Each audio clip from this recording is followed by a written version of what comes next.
नमस्कार, MS मराठीमध्ये आपल्या सर्वांचं सहर्ष स्वागत. मी नाथा सावंत. टेंभुर्णी पोलीस स्टेशनला 30/6/2026 रोजी नवीन PI म्हणजे पोलीस निरीक्षक बाळासाहेब भरणे यांनी पदभार घेतलेला आहे आणि टेंभुर्णीच्या शहरामध्ये एक नाव लौकिक असलेलं आणि त्यांच्या कामाची ख्याती असलेले असे कर्तव्यदक्ष PI आपल्या टेंभुर्णीसाठी लाभलेले आहेत आणि त्यांच्या कामाचा कसा स्वरूप असणार आहे हे आपण त्यांच्याकडून जाणून घेणार. कारण टेंभुर्णी शहरामध्ये वाहतुकीचे निर्णय आहेत, बस स्टँडमध्ये चोऱ्या होतात, बाकी या इतरावरती आपल्या कामाचा जो लोकाचोका असणार आहे तो कसा असणार आहे सर?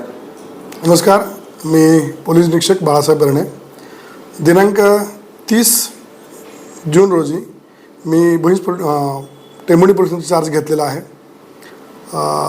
टेंभुर्णी पोलिस हे हायवेवरचं पोल्युशन आहे. इथे अपघाताचं प्रमाण थोडंसं जास्त आहे, त्यामुळे हायवेवर सातत्याने पेट्रोलिंग ठेवून अपघात कमी करण्यासाठी मी प्रयत्नशील राहील.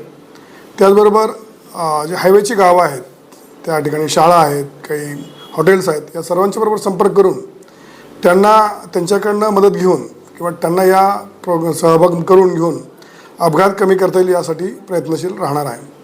त्याचबरोबर आपण सुचवल्याप्रमाणे की टेंभुर्णीच्या गावामध्ये किंवा शहरामध्ये बसस्टँडवर चोऱ्या होतात किंवा वाहतुकीला शिस्त नाही, त्यासाठी मी स्वतः आणि माझे कर्मचारी प्रयत्नशील राहतील आणि सातत्याने पेट्रोलिंग ठेवून यामध्ये निश्चितपणानं चांगला रिझल्ट देण्याचा मी प्रयत्न करेल.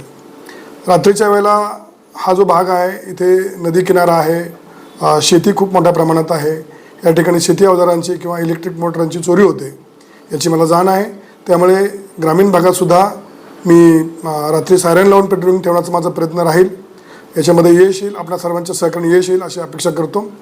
त्याचबरोबर मी सर्व जे आस्थापना आहेत म्हणजे त्याच्यामध्ये पेट्रोल पंप असेल, हॉटेल असेल, सरफा मार्केट असेल किंवा इतर काही प्रतिष्ठित लोक असतील, ग्रामपंचायत असेल, या सर्वांना विनंती करतो की आपण जे कॅमेरे बसवलेले आहेत याच्यामध्ये एक कॅमेरा पोलिसांसाठी किंवा समाजासाठी ही संकल्पना राबवून आपण एक कॅमेरा हा जनतेला दिसेल किंवा सार्वजनिक ठिकाणचं शूटिंग होईल, रस्त्यावरचं शूटिंग होईल, या पद्धतीमध्ये बसवण्याची मी या ठिकाणी आपल्याला विनंती करतो. त्याचबरोबर विविध गावचे इथे जवळजवळ 48 पोलीस गावं आहेत. सर्व गावांमध्ये पोलीस पाटील आहेत.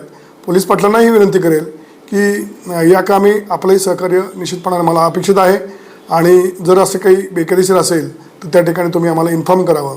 त्याचबरोबर गावागावातील तरुण मंडळ आहेत, त्यांनाही माझा विनंती राहील की आपणही याच्यामध्ये सहभाग आपला नोंदवावा, जेणेकरून आपल्याला कायदा सुव्यवस्था राखण्यासाठी मदत होईल. सर, या व्यतिरिक्त बघितलं तर ट्रॅफिकची समस्या भरपूर आहे, चोरीचं प्रमाण पण एकीकडे वाढत चाललंय. या गोष्टींना आपले काय प्रयत्न असणार आहेत का? निश्चितपणानं मी मगाशी सांगितल्याप्रमाणे पेट्रोलिंग हा त्याच्यावरचा उपाय आहेच, पण पेट्रोलिंग बरोबरच समुपदेशन हा सुद्धा एक महत्त्वाचा विषय आहे. या ठिकाणी प्रत्येक शाळा कॉलेजला जाऊन आम्ही भेट देणार आहोत आणि हायवेवरच्या गावात जी गावं आहेत त्या ठिकाणी स्वतंत्र मीटिंग घेऊन तिथेही चर्चा करून याच्यावरती उपाय शोधण्याचा प्रयत्न करत आहोत. सर, महिला असुरक्षिततेचा प्रश्न पावलोपावली सगळीकडे आहे, तर याबद्दल तुम्ही निर्भया पथक किंवा दामिनी पथक याबद्दल आपली भूमिका काय असणार आहे? निश्चितपणे महिला आणि मुलं हा आमच्या प्रायोरिटीचा विषय आहे. या संबंधातल्या तक्रारी निश्चितपणाने घेतल्या जातील आणि त्यांना समुपदेशनबरोबरच सर्व लोकांचं सहकार्य घेऊन आणि पेट्रोलिंग करून आमचं दामिनी पथक असेल त्याच्याबरोबर मी स्वतः सर्व ठिकाणी भेटी देऊन या ठिकाणी चांगले प्रयत्न करणार आहोत. सर, तुम्हाला या पुढील काळासाठी किंवा कालावधीसाठी आमच्या MS मराठीकडून शुभेच्छा आहे. तुमच्या हातून आपल्या डिपार्टमेंटच्या माध्यमातून चांगले सर्वसामान्यांचे कामं आणि सर्वसामान्यांच्या ज्या दाखल आहेत किंवा केसेस असतील हे घडो आपल्या हातून चांगलं काम करो हे सदिच्छा आहे. थँक्यू. आपल्या कामासाठी शुभेच्छा. थँक्यू.